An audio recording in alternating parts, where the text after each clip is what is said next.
அஸ்ஸலாமு அலைக்கும். எல்லாம் எப்படி இருக்கீங்க? இன்றைக்கி நம்ம என்ன செய்ய போகிறோன்னா கடல வடை தான் செய்ய போகிறோம். இது நான் ஊற வச்சுட்டேன். நான் 4-5 மணி நேரம் கிட்ட ஊற வச்சுருக்கேன். இந்த பாருங்கள், ஊறிடுச்சு பாருங்கள்.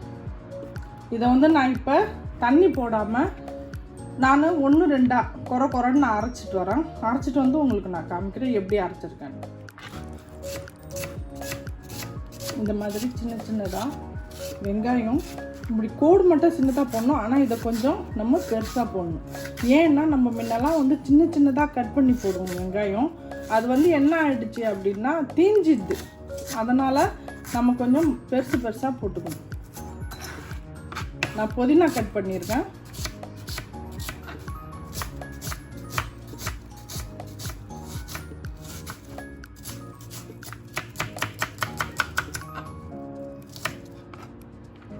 மிளகாய் 4 மிளகாய்.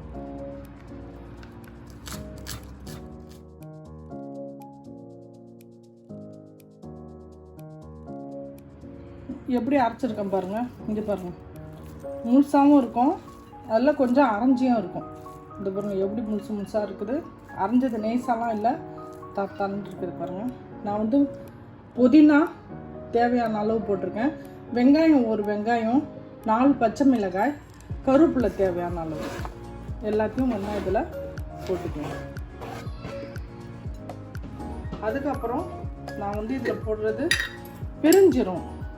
பெருஞ்சீரகம் நான் நல்லா 2 டீஸ்பூன் போட்டுப்பேன். தேவையான அளவு உப்பு. இது எல்லாத்தையும் நான் மிக்ஸ் பண்ணிடுறேன். நம்ம நல்லா மிக்ஸ் பண்ணிக்குவோம். இது மாதிரி ஃபுல்லாக மிக்ஸ் பண்ணிக்கிட்டேன். இப்போ நான் வடை பொரிச்சு எடுக்கிறத காமிக்கிறேன். இது மாதிரி செஞ்சு இப்படி போடணும். இது மாதிரி செஞ்சு இது மாதிரி போட்டு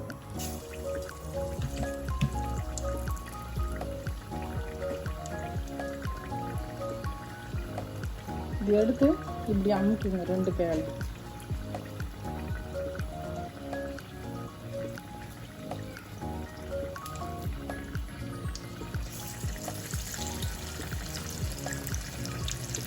ஆனால் இந்த உருண்டை நம்ம இப்படி பிடிக்கிறோம்ல, அப்போ கொஞ்சம் அழுத்தி பிடிக்கணும்.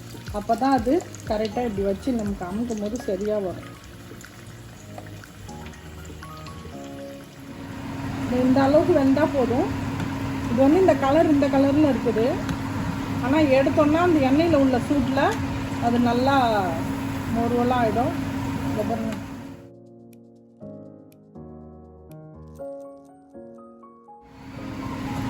நான் செஞ்சு எடுத்துட்டேன். இங்கே பாருங்க எவ்வளோ நல்லா வந்துருக்கு பாருங்க. நல்லா மொறுன்னு இருக்கு. இதே மாதிரி நீங்களும் செஞ்சு பாருங்கள். இதே மாதிரி புதினா பெருஞ்சீரகம் எல்லாம் போட்டு நீங்களும் செஞ்சு பாருங்கள். இன்னொரு வீடியோவில் நான் சொல்கிறேன்.